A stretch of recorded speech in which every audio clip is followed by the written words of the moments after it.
today's topic of discussion is subsoil exploration. In this topic, we will discuss these 4 points. First, we will see the introduction of these methods. Second, what are the necessities and objectives of this subsoil exploration? Third, what are various stages of subsoil exploration? Fourth, the different methods of subsoil exploration. We will see these things one by one.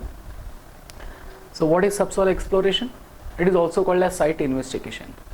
When we get a particular site, we have to collect some information about the type of soil which is available there. Hence, we just collect the information about the type of soil. It also includes determination of profile. There would be natural soil deposits, but what are the types of soils which are available there? In what thickness they are available? All this information is collected in site investigation or subsoil exploration. Now, while collecting this information, we have to conduct few tests. So which type of test to be conducted? Lab test. What are the field tests which can be conducted for a particular soil to obtain the engineering properties? All these decisions are made in this subsoil exploration. What is the result of this? The result of this is we would be able to judge the suitability of a particular site for an engineering project. Now, as we know, if you are going for a construction of a dam, earthen dam, there are not any stringent conditions for the construction of earthen dam on a particular foundation soil. But if you are going for a construction of a concrete dam, a gravity dam, and definitely its self-weight is very, very high, which will be transmitted or transferred to the subsoil. So whether subsoil is strong enough to take that load or not, this investigation is nothing but subsoil investigation. Now, this is essential for economic and safe design of structure. It also gives information about the hydrological conditions at a particular site. Hydrological conditions are related to presence of groundwater table.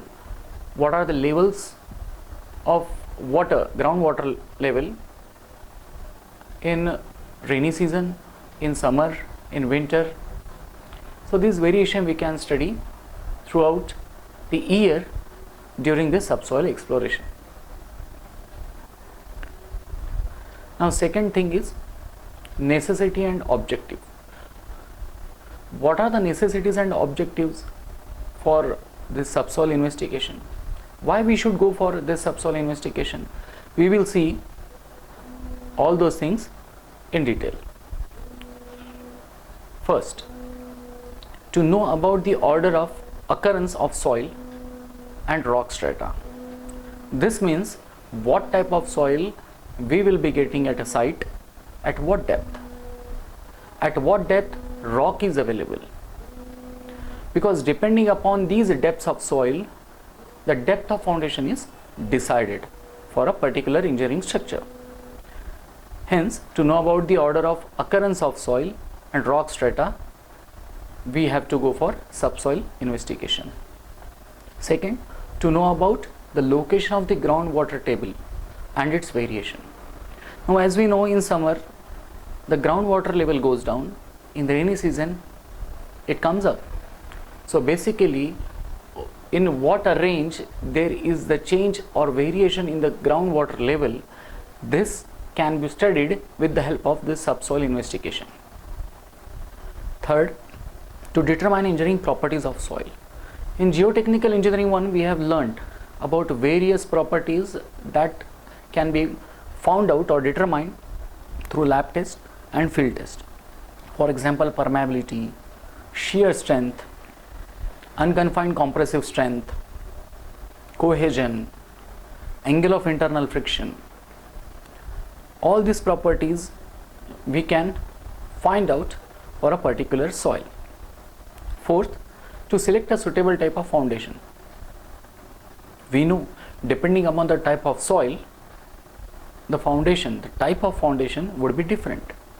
Like if hard soil strata is available at shallow depth, we will go for shallow foundation. If hard strata is available at great depth from the ground surface, then we have to go for deep foundation. Next point, to estimate the probable and maximum differential settlements.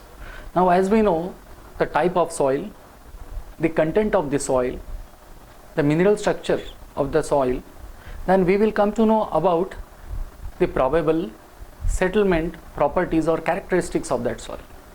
So once we know the expected imposed load on the subsoil strata which will be transferred through the structure, we will come to know about the probable settlement of that structure. So this can be ascertained with the help of subsoil investigation. It can be estimated. Next objective is to find the bearing capacity of the soil. Now this is a very important characteristic of a soil which is used for design of any foundation. Once we know about the safe bearing capacity of soil, we can design the area on which the load should be transferred. This area on which load is transferred is nothing but the area of footing or foundation. Hence, bearing capacity determination is one of the important objectives of this subsoil exploration. Retaining walls and abutments, these are basically used to support the soil mass. Now retaining walls are used to support the slopes, to make them stable if they are not, and abutments are also used for same kind of thing, but approach roads which are constructed for bridges, those are supported on soil and that soil transfers the pressure on those abutments. I hope you know what is abutment. Basically abutment is the end support of a bridge, or it is the beginning of a bridge. So beginning of a bridge is in the form of approach road. So this approach road is constructed over the layers of soil which are deposited, and these layers of soil are supported laterally with the help of concrete wall. These walls are called as abutments. So to predict the lateral earth pressure, we should know the properties of soil. We should investigate it. Hence, after investigation, we can find out the earth pressure acting on those retaining structures. Next point is to select suitable soil improvement techniques. Once we know the strengths and drawbacks or limitations of the type of soil which we are getting at a site, we can employ various ground improvement techniques or soil improvement techniques, like use of lime, use of fly ash, use of geotextile, geosynthetics. So such techniques we can employ according to the type of soil which will be getting. Next point is to select suitable construction equipment. Now if you are going for construction of a road, so there if we get clay subsoil or maybe soft soil, now this soil would be compacted with the help of a roller.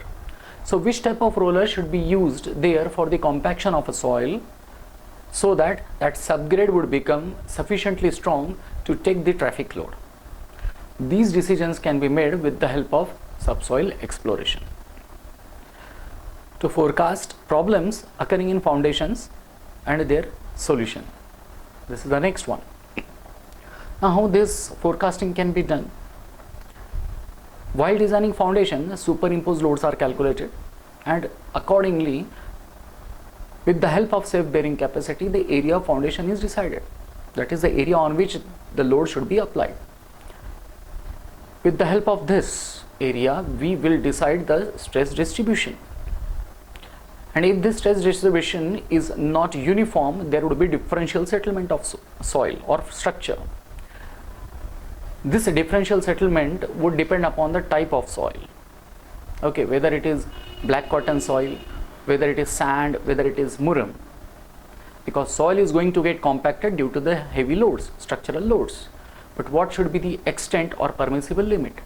This would be calculated or computed with the help of this subsoil exploration.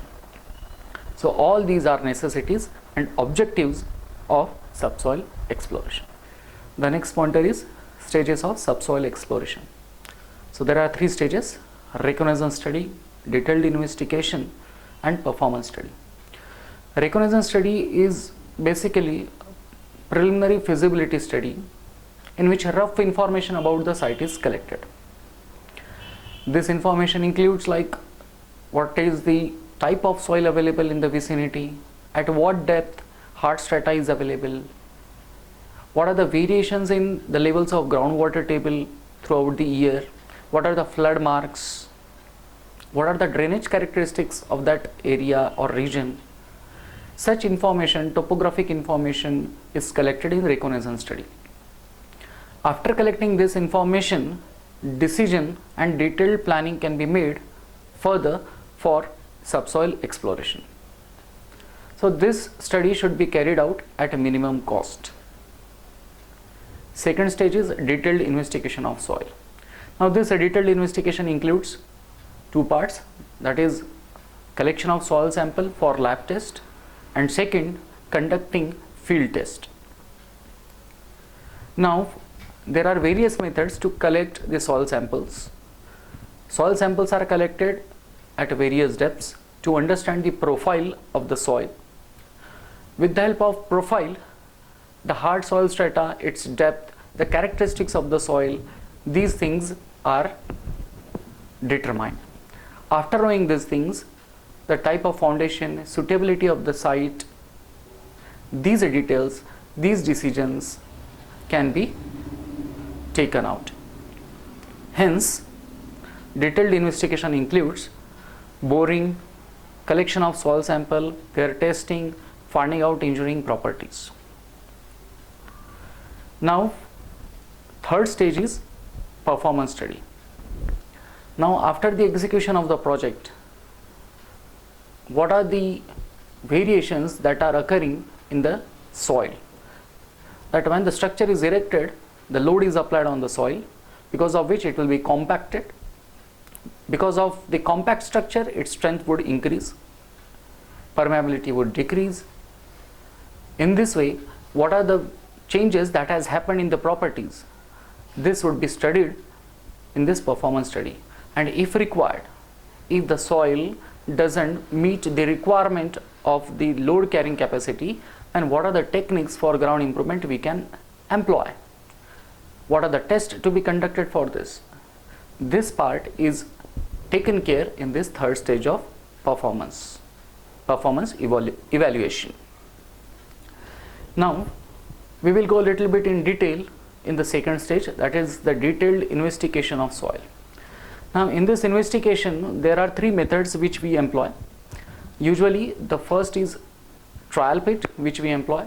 Second method is boring, and third geophysical methods.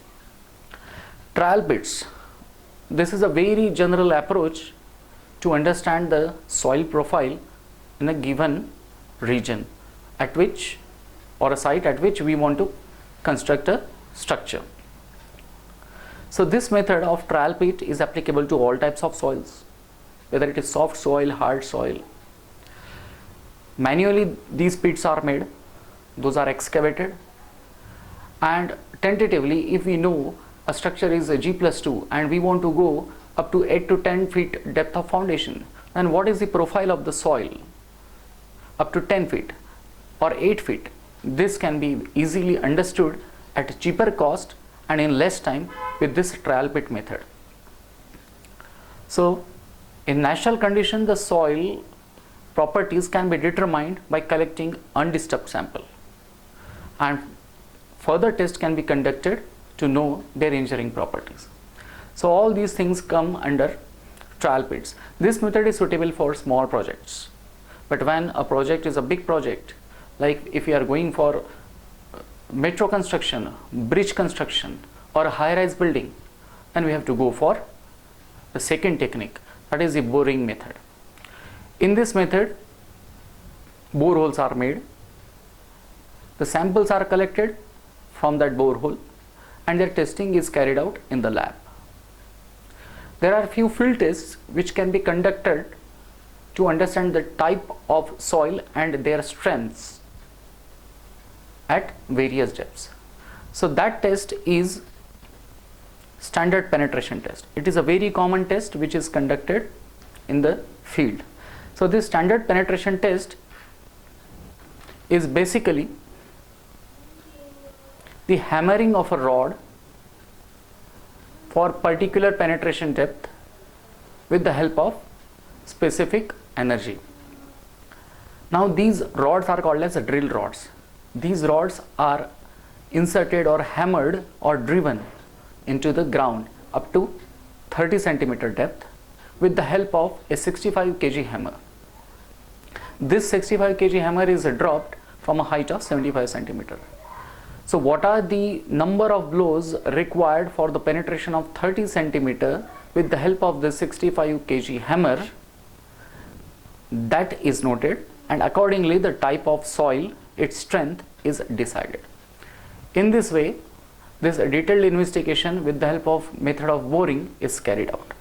This we will study in detail in our regular syllabus. Now third method is geophysical methods. In geophysical methods,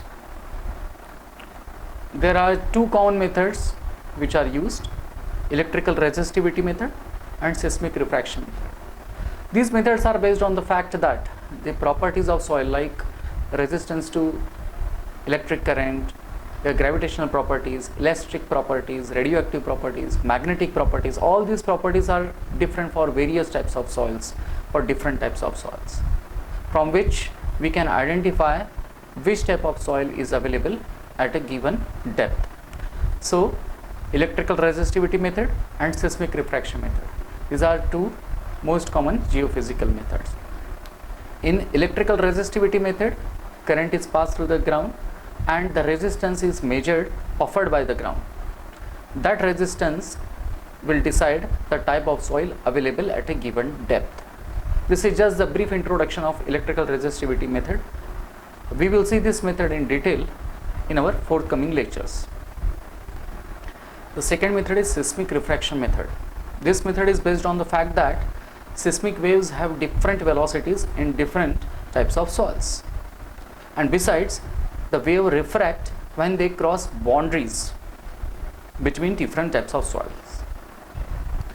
In this method, an artificial impulse are produced either by detonation of explosive or mechanical blows with heavy hammers. These vibrations are provided at the ground surface or maybe at the shallow depth in a hole, and these signals are received by the receiver. There are three types of waves which are usually generated. First is P wave, second is S wave, and third is surface waves. So longitudinal or compressive waves are called as P waves, primary waves. Transverse or shear waves are called as S waves or secondary waves, and third is surface waves. So after collecting these waves with the help of a receiver, the type of soil can be decided. This method also we will see in detail in our coming lectures. So let us revise what we have seen today. We have seen what is site investigation or subsoil exploration. It is just the obtaining information about the type of soil available. Then what is the necessity and objective of going for subsoil exploration? So the major objective is knowing the type of soil. Second objective, knowing the properties of soil. Third, to see the suitability of soil for a given engineering project. Now we have seen stages of subsoil exploration also. There are three stages: reconnaissance study, detailed investigation, and performance study. Reconnaissance study is connected to study of topography in the vicinity. Detailed investigation is related to collection of soil samples and knowing the properties of soil. And third is performance study, in which the post construction behavior of soil is assessed. In detailed subsoil exploration, we have seen three methods: trial pit method, boring method, and geophysical method. Trial pit method suitable for small sites. Boring method, usually standard penetration test is conducted in this method. So penetration resistance is measured and thereby the property and type of soil is decided. And third is geophysical methods, in which electrical resistivity method and seismic refraction method. These are the common methods which are used to explore the boundaries of different types of soil available at a particular site. So these geophysical methods are based on the variation in elastic, gravitational, magnetic and radioactive properties of soil. So all these things today we have seen. Thank you.